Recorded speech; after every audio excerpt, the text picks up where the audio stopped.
Welcome back, everybody, to Unemployable with Jeff Dudan. If you grew up in a family with purpose, operating a homeless shelter, crashed once along with his mortgage business in 2008, including entering recovery, and crashed again in 2017 with a divorce, and through the challenges, learned the secret of business success by unleashing innovation through imagination and learning to love your weird. And today are a globally recognized thought leader, speaker, incredible business builder, and author. Your name can only be Frankie Russo. Welcome. Am I allowed to curse? Is that? Yeah, absolutely. Okay, well, okay, good. Well, damn, Jeff. Did you not like it? Did you not like it? I loved it. I was going to say, well, damn, Jeff, I can't wait to hear what I have to say after all that. Yeah, well, expectations are high, but expectations should be high. I mean, expectations should be high because I've consumed a lot of your content. I've really enjoyed it. You've got a hot take, and I know that Love Your Weird is not like out and ready and available yet, but I've heard you talk about the concepts, and I think they're great. But here's the deal. Yeah, well, the movement is already in way. Just the book isn't out yet.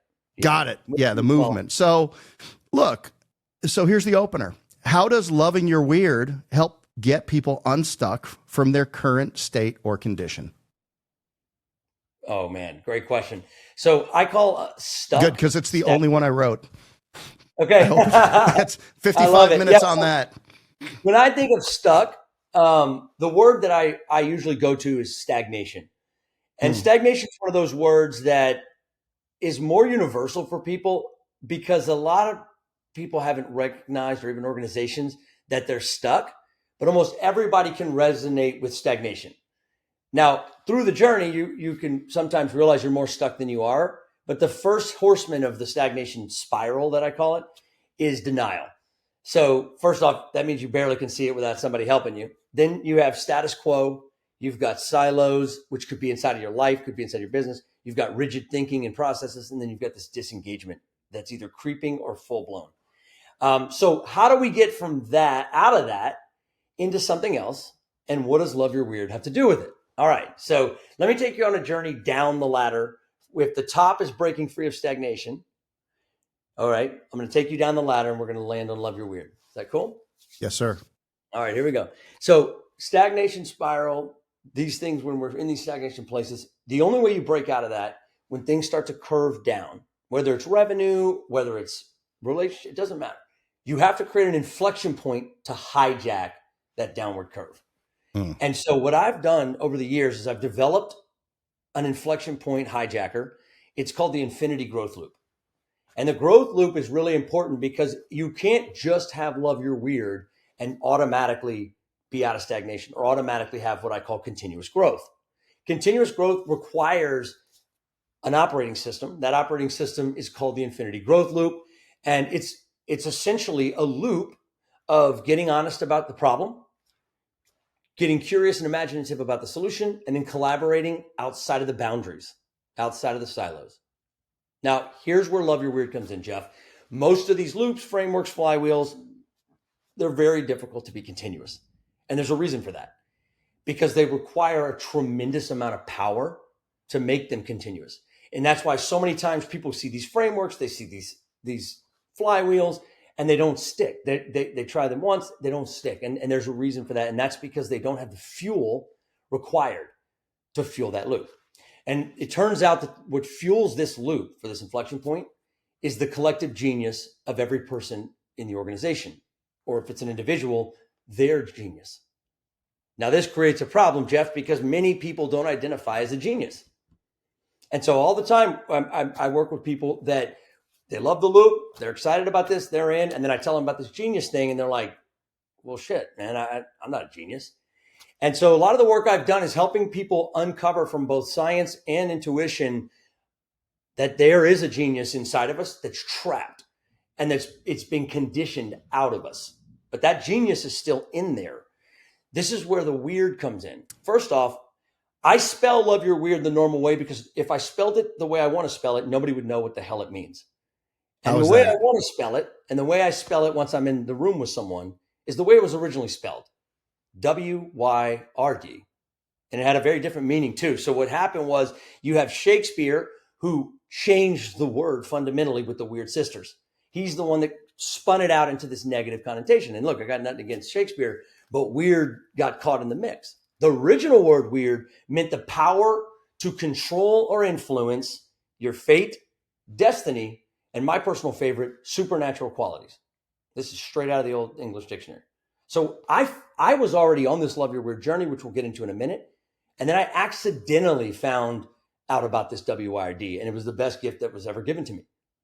And the reason it was a gift is because the correlation between that thing that you've been hiding, the thing that used to be innate in you at 5 years old, that weird kid, there is a direct correlation to that as an adult that is tied to unlocking your genius that is necessary to go up the ladder through the loop to unstuck and to limitless growth.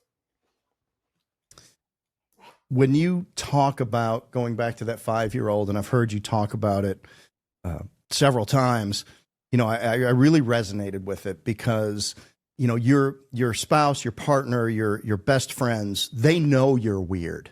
Like they like when you get unfiltered, or you go back to and you go with your high school buddies, it's like time, like you're this corporate person, or it's whatever you've done in your life, and then you go back with this group of people, and all of a sudden, man, you're in middle school again.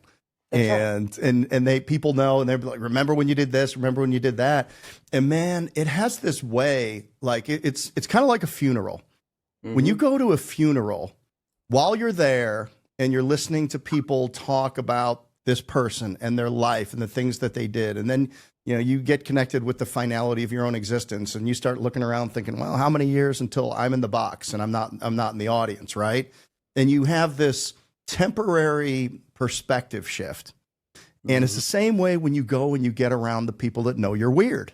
Like they're you, yeah. And then you go back into your professional life, and then you get and then you kind of forget all of that kind of stuff. But what you're saying is that inside of companies and organizations, you know, being authentic enough to unleash that in front of people without fear of retribution or judgment, and be able to say things. And one of the things I heard you say, what I like so much, was when you're doing a brainstorming session, don't take action items or decisions out of it. Just make it a brainstorming session. You can get as weird and wild as you want to, which, you know, is expansive thinking and all that kind of stuff. So absolutely that connection between our youngest memory of ourselves and then who we are today. And when we tie that boundary, or when we make that reconnection, it changes the way you think about things. So I can only think that doing that in an intentional way can change the way that you think about your business and your future. Imagine 10,000 people stepping into that. The power of that. And what's interesting, Jeff, is that it's a very, very simple unlock at the bottom of this. The whole Love Your Weird thing is super simple. And it's one word: permission. You see, all of us were into something at 5 years old. Like for me, I was an astronaut, cowboy, inventor, and a TV preacher all at the same time, right? That's weird. Nobody really got that. They weren't getting on board, like go play soccer or like play on the, do something else. And my parents were really good about creating a container where I could be that. I had labs in the basement and all this other stuff. So I kept my weird for a long time. And in some ways I always kept it, but it got real dim. You know, some people it's completely squashed out. And it doesn't mean that the kid's not in there, but giving permission to it is key. Now, that doesn't just mean, oh, we're going to be playful, or we're going to be quirky, or I'm just going to be whoever I am, because that's cool too. I mean, what happens with your old friends, like you said, like going back to middle school, is that in that setting, you feel like you have permission to be that. Right. And that's why it feels so freaking good. And I'm not taking away from that is an element that creates a great culture at a company. All right. But going even deeper, there is a supernatural quality that's baked into us that has nothing to do with conditioning. In fact, conditioning is what squashes it, right? Because at 5, we don't even know that it's weird. At 5, the make-believe that we do then, the ideas we have then, the imagination we have then is normal and permissible until you get to school. And I'm not crapping on schools, but at school, we have an objective. And that objective is to count something, to read something, to see something, so that you will be better prepared for the factory. Right. I mean, that's just the facts. All right. And so, of course, we're going to slowly stop worrying about these childish imagination and move away from it. And what I have found that's a super powerful unlock for each person is so Love Your Weird became this thing after I was a 10-year journey on why. So up until Weird, I was the why guy until somebody walked up to me about 3 or 4 years ago and said, dude, you cannot be the little Simon Sinek. You got to go all in on the weird. And I was like, look, I've been trying to like do everything I can to make my weird not show up because I was afraid of like what people would think of me. The same thing everybody thinks. So I'm sitting here hiding in a business suit and like accolades and all this perfect stuff. And it was the divorce, in fact, that broke me and burned my pedestal to the ground.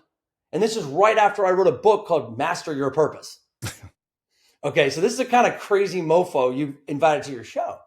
And so all this is happening. The Love Your Weird thing came from this like crazy retreat called On-Site, where you can't say what you do for a living. You're around people that nobody has their phones. And it's this journey into the inner child. And I'm thinking this is a whole personal thing. But on the second to last day, it struck me like lightning that my holdback that's keeping me stuck is that I don't love my weird, which goes beyond accepting your weird, by the way. It wasn't until I started implementing that in my companies that something profound happened.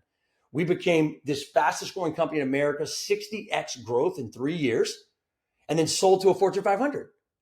And one of the main differences was that one thing. And so I was like, I can't ignore this. Even though my adult self is like, yeah, why? It's safe. Art of Why, Breaking Why, it's super safe, you know, and those are good books and they're good things. But I realized the why is not enough without the weird. So then I went all in on weird thinking I was done with why. And this is where it got interesting, Jeff. This last 12 months, I've discovered a formula and it's G = WW squared. All right. Okay. So we're going to unpack that, but the short description is it's genius equals weird times Y. Okay. I noticed Where do you that. want to go from here? We can do the formula on you if you want. No, sure. Yeah, I'd love to do that. That would be great. Your work seems to vacillate seamlessly between personal and business. It's almost like there's not a wall there. Is that intentional? That's inevitable. Okay. That's inevitable. It's not intentional. It is inevitable. I don't see a scenario where it can't. And I think the people that think it can are still living in denial, and there's more work to be done, in my opinion. If your authentic self is not coming out, that's just not going to work. No, I had so many containers that I lived in. That's why I got divorced. You know, as much as I would have wanted to blame my ex-wife, the fact is I volunteered to have 9 versions of myself and thought that's how you master it, is that you be all things to all people and whatever people need. And like, I could be whatever I needed. I was one person at recovery and I was one person at work and I was one person at the house and I was one person here and one person on the field. And so I literally, when I inventoried it, I had at least 9 different versions of myself. Through the divorce. That's not the answer. Through the divorce, did your give a damn just go completely away and that allowed you to see this? 100%. I got set free. And I'm going to tell you, Jeff, it was through a ton of pain and a life of like being glossy and a life of like being buttoned up because I thought I was supposed to, but it never fitting, and seeing all these standards out there that I could never fit, which created lies. It created dishonesty that I couldn't even see because it was so sophisticated. It wasn't the obvious stuff, right? Like, you know, cheating on your wife and, you know, doing scandals and stupid stuff like that. It was the little stuff. And that's what gets us. It's not the big stuff. It's the small denial of self in the name of whatever story I'm telling myself that I should. And so, yes, when I say burnt the pedestal to the ground, that's what I did. And today I have to actively burn that pedestal to the ground every day. And it is hard because pedestals grow themselves sometimes, especially in our positions. And I have to tear them down. Otherwise, somebody else will eventually. Yeah, look, you get up on stage, you do a lot of speaking, you're very successful at it. Now you're reading your own press clippings because everybody's clapping for you and they're wanting to sign the books and all that kind of stuff. And then, then you're okay. Can you come on this podcast? And all of a sudden, you're building, you're allowing yourself to be built in something constructed by others. That's right. And it's a fucking setup. Yeah. And look, the fact is, in this world, you have to be in on it. You've got to do PR. You got to do all these things. The only problem is when you forget it's a game. Right. So I tell people all the time, some people are like, oh man, that doesn't seem authentic. I'm like, first of all, my authenticity happens in a room with 500 to 1,000 people or 5 people. I don't really care, but it doesn't, my platform is not social media. My platform is people. And so if I use social media and PR and all sort of crap to like get to that objective, great. But the second I forget that's a game is when you start to get sideways again. It's a freaking game. And look, you got to play the game because it's fucking America. Yeah. Well, yeah. And no, it's a game. It is a game. And so, in my generation, we're very reluctant and reticent to put ourselves out there on social media. I don't post personally. We have a great team here, and they're like, but you got to sprinkle in some personal stuff. You got to show some personality. You got to do this, that, and the other thing. But like our business content is good, and it's consistent, and it's helpful, and it does well, and it delivers the message to the avatars delivers the message to the people that we're trying to speak to and that we're trying to speak into. So it all works and stuff like that. But at the end of the day, give or take social media, I would leave it. I mean, I would leave it. Yes. Yeah. And I'd throw myself into a book and a fishing boat. If we could leave phones altogether, I'd leave them. 100%. Yeah. I was listening to Simon Cowell was doing an interview, and he doesn't even have a phone. Now he has people, right? Because I have a phone in the car. I don't answer anything after 5 o'clock. I don't even have a phone. Somebody has to call. I use somebody else's phone if I've got to call somebody. I kind of find that hard to believe, but I believe it. But like you said, you got to have a setup to pull that off. Yeah. It's not he's off the grid, but it's a phenomenal way of like looking at it from like what he should be doing in his position. Yeah. Phenomenal. It takes a lot of courage, and it takes a lot of like discipline to do that. And I'm still in that journey, and it ebbs and flows depending on demand and depending on like how big your team is. My team used to be 100 plus, and now it's basically 10 robots. Right. Which is pretty fucking good. Yeah. We can talk about that too. My 10 robots are about as good as 1,000 employees, but that's a different story. Yeah. Well, I've got that on the list okay. I know that you had mentioned that you were, of course, as we all are, digging into AI, and but I do have a question. So is it genius equals your Y times your weird? It is. All right. Do you want to unpack that for us? Yeah, I'm horrible at is this now, is this math or geometry? What are we doing here?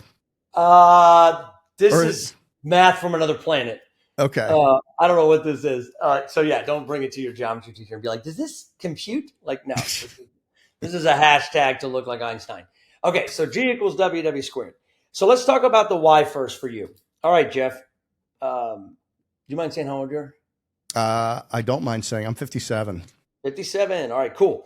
What would you say? And I want you to tell me from a business standpoint. All right. Nothing soft.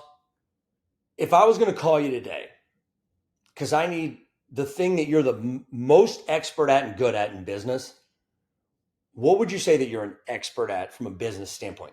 Franchising. Perfect. All right. And when you say franchising, is there anything else associated with that? Like just franchising in general or scaling franchises?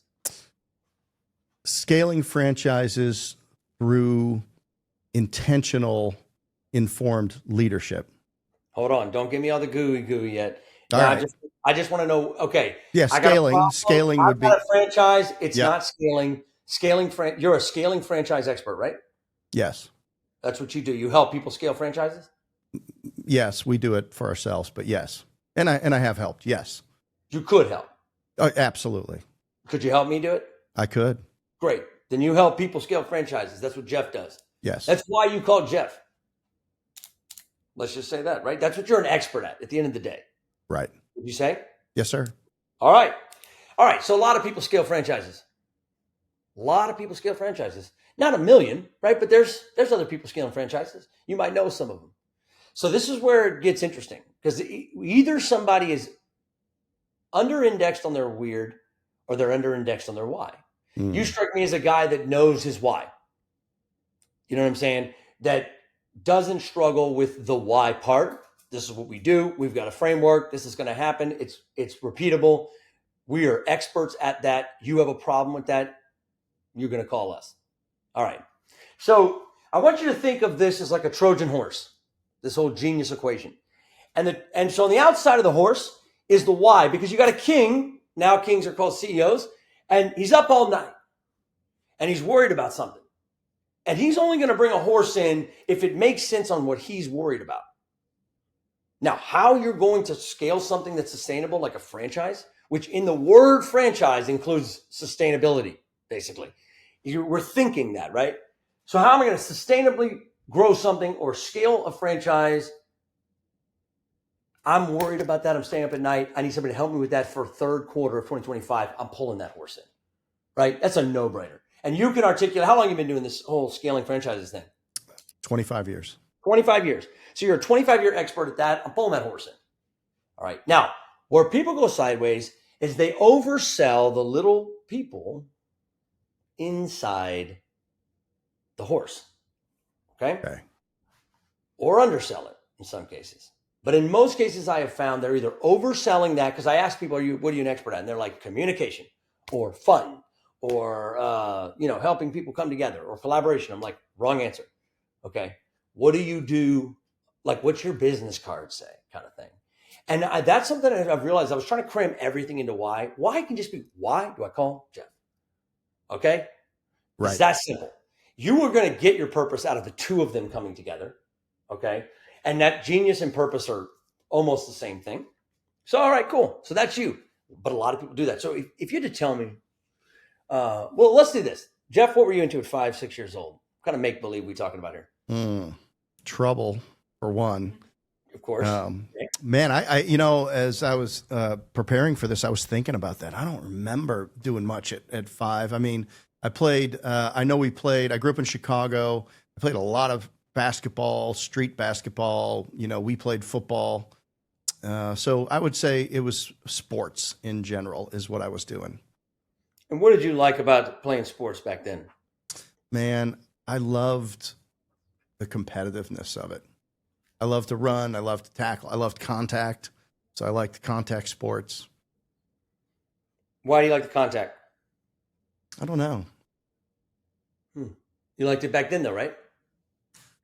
I liked what? I'm sorry. Y'all were doing contact football back then? Yeah, football. I mean, we were playing football and basketball, but like tackle elbows. Basketball and stuff like that. Basketball with elbows. Yeah, and even at the younger age, tackling each other. We lived in Chicago, so like, we tackle each other into the snowbank. At that age, we would sled a lot. We'd sled around and do stuff. But yeah, all boy, for sure. Yeah. And so you like the competitive part, you like the contact part. Anything else that comes up when you're thinking about playing make-believe? Did you ever imagine being like one of the superstars, or did that make you feel a certain way? I was a big Chicago Bears fan. I always thought maybe I would play safety for the Bears. I was a big Doug Plank fan. Why safety? Just because you like the guy, or? Probably because I like the guy and I like the, I don't know. You like the position? Yeah, I like the position, but I also like Lynn Swan. I was, I like to catch the ball. I ended up playing college football as a receiver tight end. So, nice. So the dream didn't die. I mean, but yeah, from a very young age, I remember, and I was one of the younger kids in our friend group. And, one of the older high school kids was like the quarterback. And I was, I remember being like the favorite receiver, even though I was younger. And that's one thing that I remember is just like catching the ball and running and, not being able to get tackled and things like that. So, yeah, but I like the contact. I mean, I was definitely, definitely into, but I don't know. I think most young boys at that age are into, rolling around. Yeah, no doubt. Okay, so let's take that for a second. And then let's go into one more little piece here. And this is important. So you've been doing this 25 years. Yes. So I want you to tell me, if you had to put it into 1, 2, or 3 words, if there was a key that you found that is unsuspecting, okay?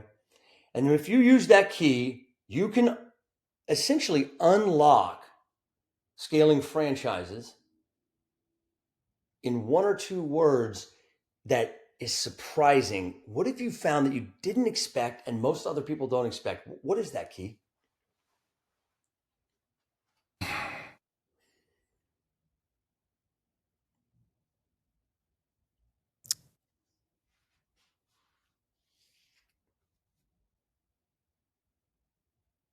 Clarity and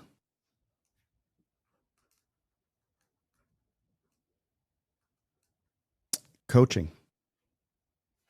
And when you say coaching, you mean like kind of mentoring people? It's even the most capable people come from backgrounds where they have the curse of knowledge, and there's usually one way to run a franchise.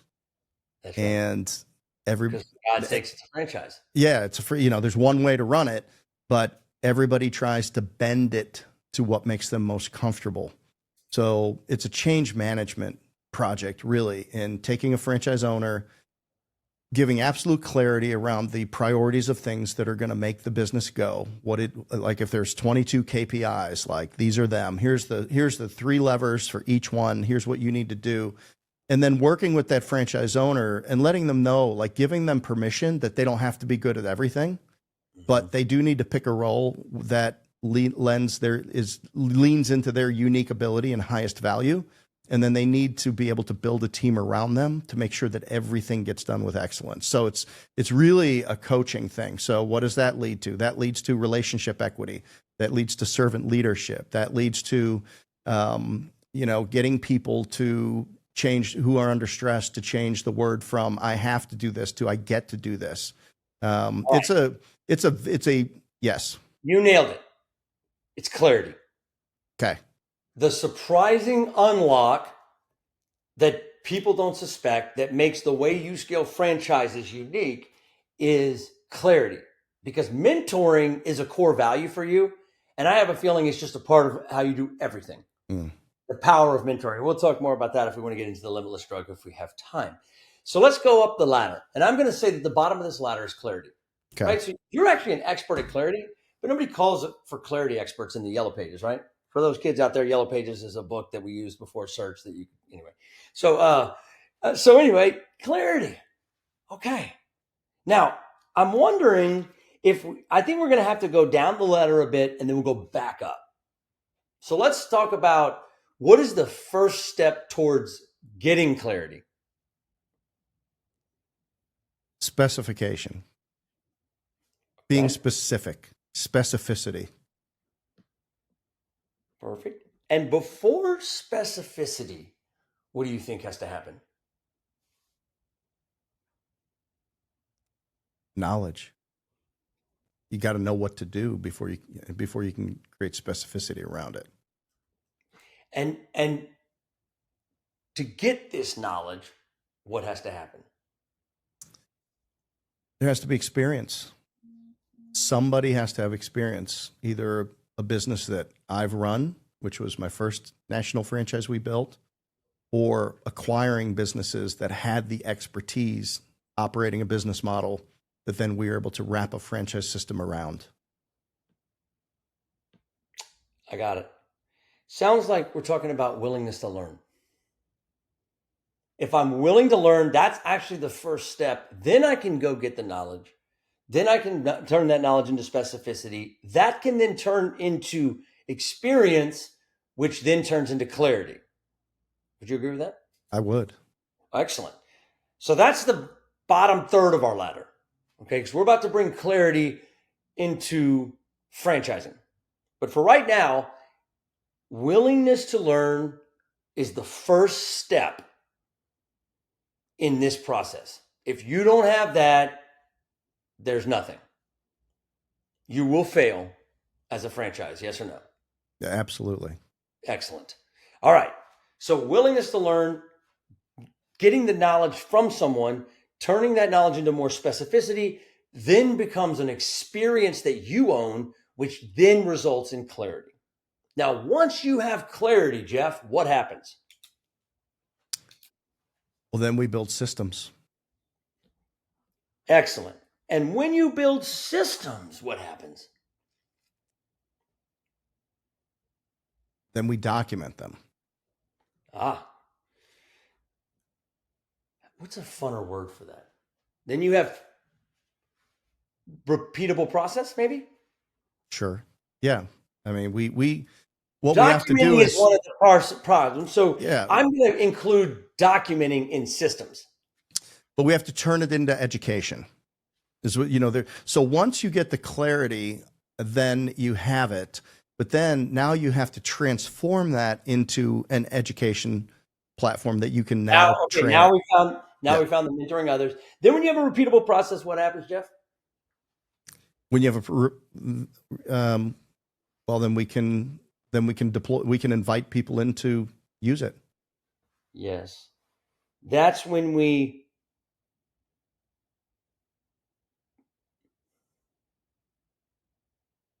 bring it, let's say we bring it to the stakeholders, which is going to include users, it's going to include restaurant goers, it's going to include patients, members, whatever, right? Bring it to, let's call it the customer. And once we bring it to the customer and it's a repeatable system, what can happen then? Well, the customers can execute the model and build a business for themselves. Interesting. So once they bring it to the customers, let's bring this into okay, so for you, what kind of franchise are we even talking about here? And we do property service. So we have a kitchen, bath, and closet. We got a fencing, nice.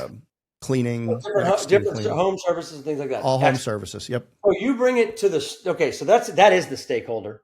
And then the stakeholder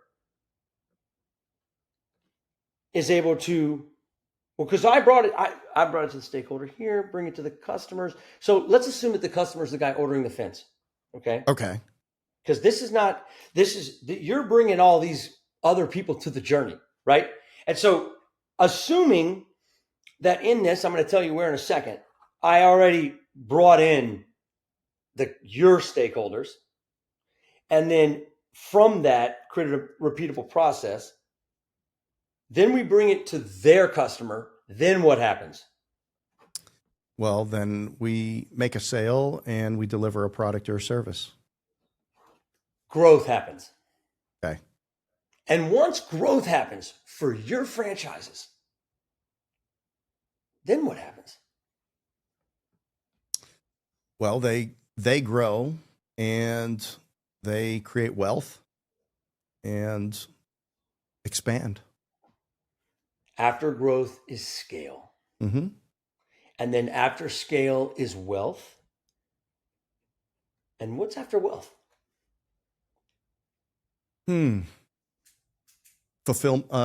Optionality or fulfillment. Is optionality kind of freedom? Like freedom. Yeah. Let's call it freedom. Freedom.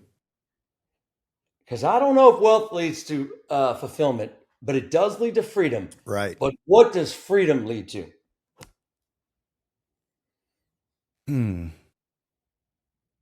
Fulfillment. For a guy like you and a person who's done this process, if you had all the freedom, you already got the wealth and success, what happens next? Well, I think that's a choice. Yes. And what choice is that for you? For me specifically? For you specifically. Well, for me, that means that I have more choice to do what I want to do, to focus on the things that I want to do. And what would that be? Well, I'm building a great franchise platform. That's great. We're building an education business or franchisors. So so other people can do with excellence what we've done with excellence. What if we called it, Jeff? What if we called it legacy? Okay. Yeah, there you go. Because I think that's what you would do when you get there, and I think you're going to get there soon. And I want to make sure you know where you're headed. Okay. All right. And then after legacy, we get to limitlessness or whatever we want. We can keep going up the ladder, but let's stop at legacy. All right, because now I want to get to the point where I'm a genius. Okay, good. Well, it takes a second. Okay, it's been a long time, and I haven't been able to find that. I'm trying to pull your genius out, bro. It's not like you just like automatically know this. I'm not a wizard. All right, I just doubt it's in there. But come on, show me. I love it, Jeff. Nice punch in the gut. Ready? Okay, here's the deal. So the thing about you is that you are unique because you know that if you have a willingness to learn that can be built on with knowledge that goes into specificity, that then becomes experience, that becomes clarity. All right. The clarity leads to systems that allow you to mentor others. In your case, i.e., the person building fences, whatnot, whatever. That becomes a repeatable process that allows you to then bring it to customers. When you bring it to customers, you have the opportunity to growth. Okay. To have growth. Then you get to scale, which is where you live. Now, above scale, you get wealth and you get freedom and you get legacy, but you live in scale. And what makes your genius, Jeff, is the intersection of your why, which is scaling, okay, franchises is your why. Okay. And your weird, which is this deep, deep willingness to learn. And at that intersection, where willingness to learn meets the deep desire to franchise, at scale of franchise, that's your genius, Jeff. And I think you know what I'm talking about, because when you are in a moment where you're with somebody at ground zero and they're willing to learn, and we are both on a journey to get to scaling your franchise, is there any better fucking feeling for you, Jeff? No, I think you nailed it.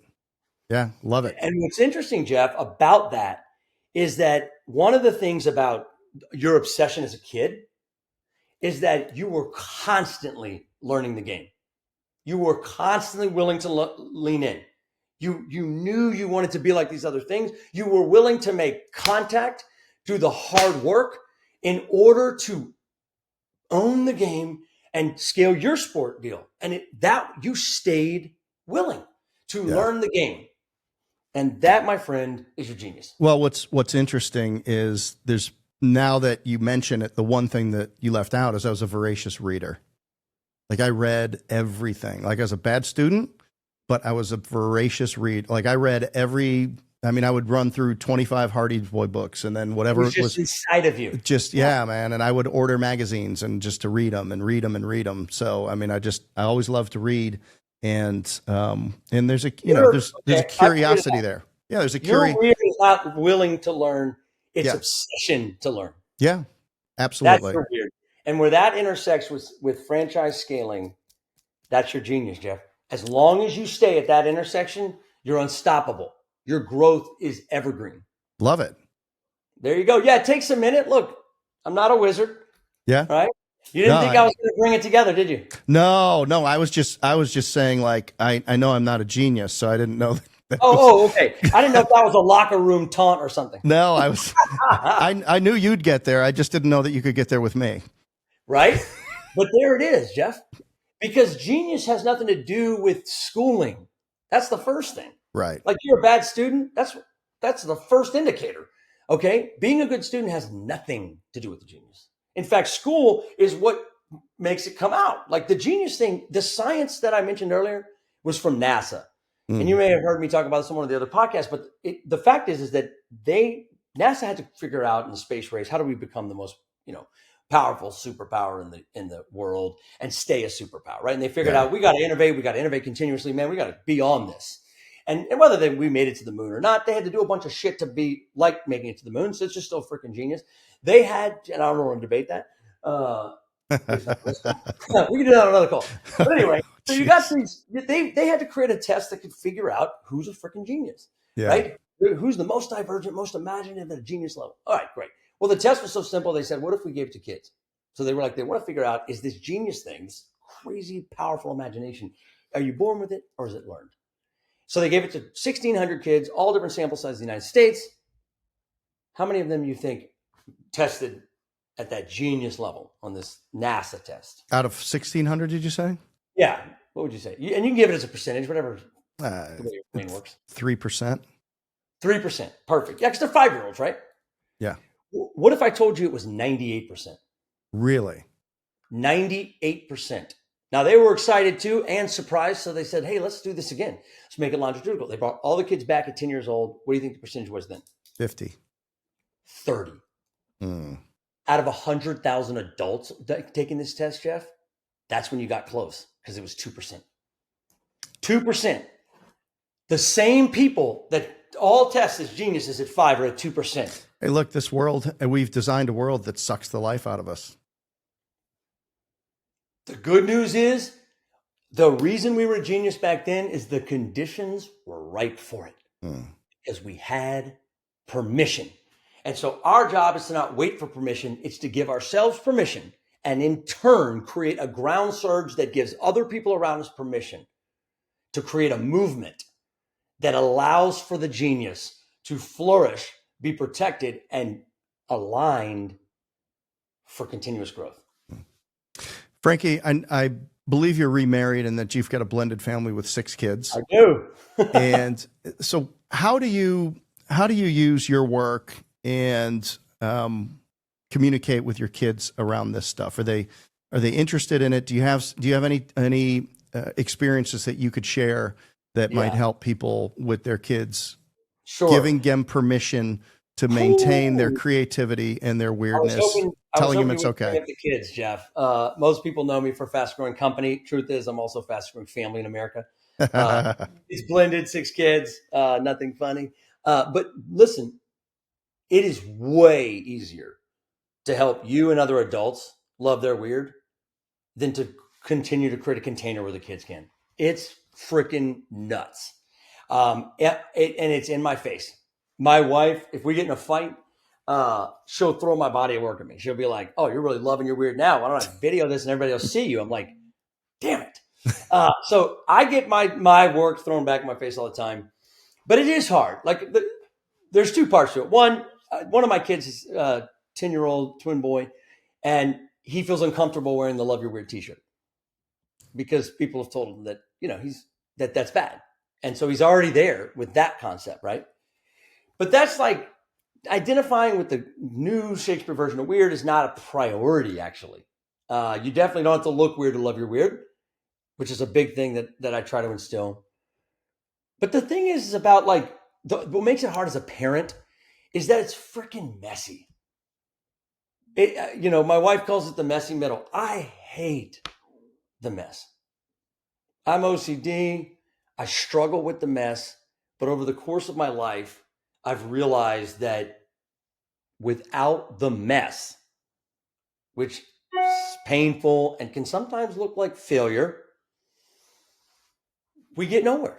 Like the one thing that I try to help teach my kids, and I'm not great at it, I just try to show it because it happens, which is failure. Failure happens. The difference between somebody who's done anything great in this world and anybody else is that the person that did something great in this world, they don't think failure is something that just happens. They know it's a non-negotiable part of the process. Right. But letting them fail, letting them make a mess, letting them draw on the walls, letting them do their weird thing is not that easy as a parent. Right. And it has challenged us, but I'm so glad I have this North because I don't want them to grow up and me to get old and them to ever feel like they couldn't be anything they believed they could be. Because that's the thing, Jeff. Whether you were into the Chicago Bears or whether you were into sports or whatever it is, it doesn't matter. The one thing that was consistent, Jeff, is that back then you actually thought you could be a Chicago Bear. Am I right? Oh, absolutely. You absolutely believed it. So whether you were the Mermaids and Astronauts and Chicago Bears or World Wrestling does not matter. The one thing that was consistent and is so important in today's world, as we move into a world where AI is changing everything and shit that we could not believe would happen 2 years ago is now everyday thing, right? Put in a line of text, all of a sudden you got a movie. Right. No extra thing. There it is. Like that crap didn't exist. Right. And whether you like AI or hate AI, it doesn't change the fact that there is only one mindset in this new world of work, this new era, to go into this and believing again that you can see something that is invisible, believing in that anything is possible because we're looking at it. We're looking at it. And that's the ultimate part of the weird that's so important, Jeff, is that part of us that actually believed it was possible. And now is the time when you should go back to that as quickly as possible. You've built some great companies, 360 IA, which looks like it was a auto industry advertising platform, Potenza, which was 8 times on the Inc. 500/5000, which was also marketing related, looked like marketing technology. What do you see today as the future of marketing, and what work are you doing with this new world of work? What is the new world of work to you? Yeah. What can we expect? What's coming down the road, and what are you doing about it? Here's what's coming. I'm going to give you the short story on the marketing and the long story on the new world of work. Got it. Short story on the marketing. We are going into, as far as advertising is concerned, a murky moment. Okay. Because for a while now, search has been the 800-pound gorilla. That's right. Okay. And generative AI is a replacement for search, but it's not a replacement for AdWords. So that's the first thing that everybody needs to get in touch with, especially if you're out there right now listening and you sell it. Because I used to sell millions and millions and millions and millions of dollars of that stuff. In fact, the tech, so just to correct you, Jeff, Potenza was 5 times on Inc. 5000. Okay. We had 360 IA was 3 times. So it's 8 together. So it's 3 times. That was the one that was like the number one fastest growing company in Louisiana. That's when I got into the tech piece. Got it. And we'll cover that later. But anyway, that was this tech, and it got into the early stages of this stuff. But, you know, the biggest thing right now with anything with AI is that fundamentally the most important language is not English language, not any of the stuff. The language that you need to be focused on right now is the language that a lot of us are just like, oh, I'm going to let somebody else do that. And that language is code. Code is the most important language, because what's changing right now, right underneath us, is that everyone will be able to build their own software.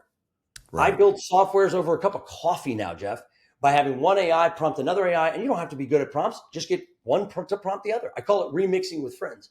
And it's remixing 8 or 9 of these AIs together and not just staying stuck in Grok or ChatGPT or Claude, that really starts to simulate the architecture of what's coming. And what's coming is agentic. And agentic is going to flatline front-end software as we know it.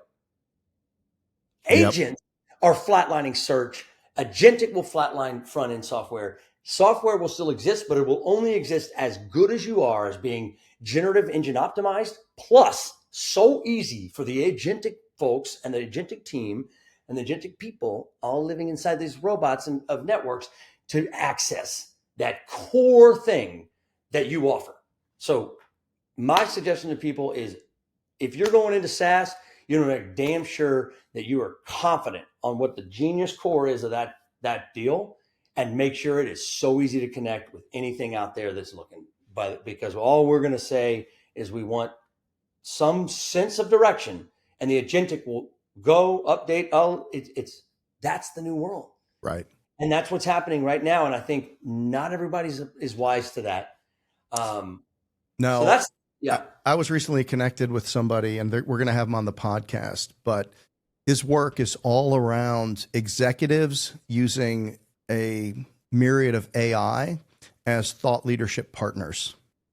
So basically, I want to call a meeting, or I want to call one of my other executives. What do you think about this? What do you think about that? This is replacing that thought leadership and, you know, and building it. And of course, it's going to be incorporating everything you've already thought about. And so I just got the book. I saw it come in, and I was just introduced to this guy. But I met somebody at a meeting in Chicago, and he was a high level executive at one of the largest, tax firms in the world. And, you know, he was bringing this to his executive. He's a partner, and he's kind of on the way out. And he's just like, this is the most incredible, thoughtful stuff that I've seen in my career. I've adopted it, and I'm bringing it in. He goes, it's going to be my parting gift to my firm as I get out of the firm. But yeah, I mean, it's, you can't let other people just do it.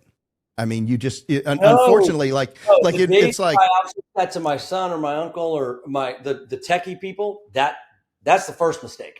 Yeah. Yeah, it's almost like you know, when Salesforce came out, I was an early adopter to Salesforce. I went to one of the first Dreamforces out there. There was only 3,000 people there. Now I think it's 500,000 or, you know, last time I went, it was like 300,000 people out there. When I was there, it was 2004.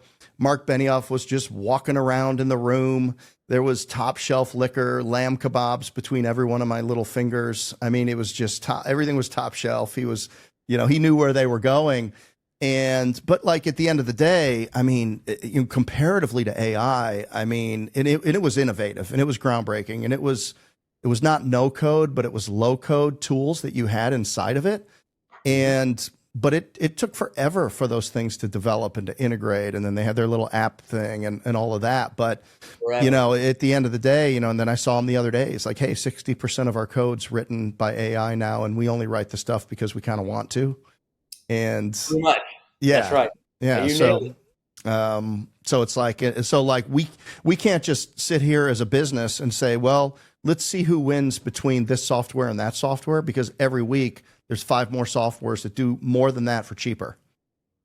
And, you know, so at the end of the day, like who's ultimately, there's a bunch of people, they're becoming billionaires right now, but everybody's building it. Everybody, you know, and it's getting easier and easier. And then there's zero room for like, oh, I found out this great idea. Look what this can do. Usually that was a secret, right? Yeah. And you did that and nobody would figure it out for 24 months. Yeah. You'd ride that for years. 24 minutes. That's right. Okay. And you know, there's so many things I could say about AI. I think there's 2 things I want to leave everybody with. This is super important. Number one, assume that it is a species or a person with the way that you show up with it versus a tool. Now, I'm not saying it's a species or a tool yet, but I'd rather live my life assuming it's a species and find out that it isn't than the other way around. Yeah. That's the first assumption. Now, that's good and bad, right? And you should be equally terrified as you are excited. That always hold on to both of those. But if you treat AI like a person, it becomes normal. It becomes plain English. It becomes the more I give, the more curious I am, the better that relationship is. Straight up. So just be thinking about that and run down the rabbit hole. Okay. Got it. Figure out where your guardrails are, smash up against them. Yeah. If all you can use is Copilot, I don't give a shit. Smash up against the edge of it. Yeah. That's number one, if you don't want to get left behind. And number 2, do not underestimate the speed. So I'll give you this real quick before we wrap, Jeff. Number 1, you think about this, okay? With Thomas Edison, he invented a light bulb, 1800s. It took 80 years. 80 years before 100 million households had electricity to run the bulb. Now, fast forward, Netflix got to 100 million households in 3.5 years.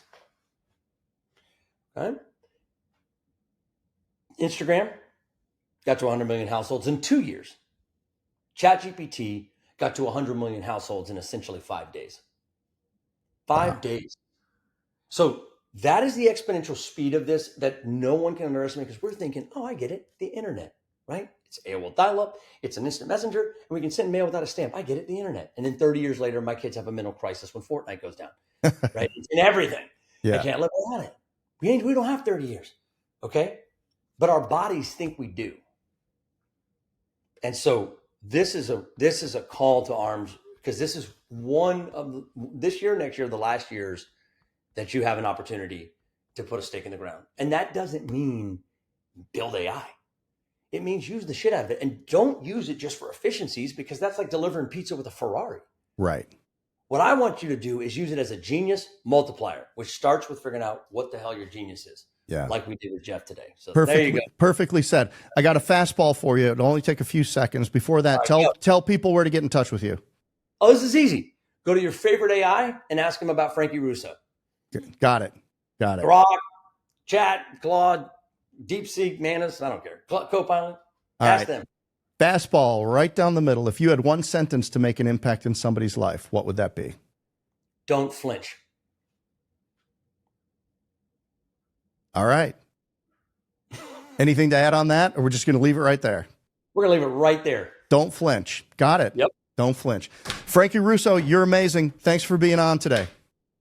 Yeah, buddy. Appreciate you, man. As always, a pleasure. This was a good one. Yeah, I appreciate you so much. You have a great day. Have a great weekend. This is Jeff Dudan. We have been on the Unemployable podcast with Frankie Russo. Thanks for listening.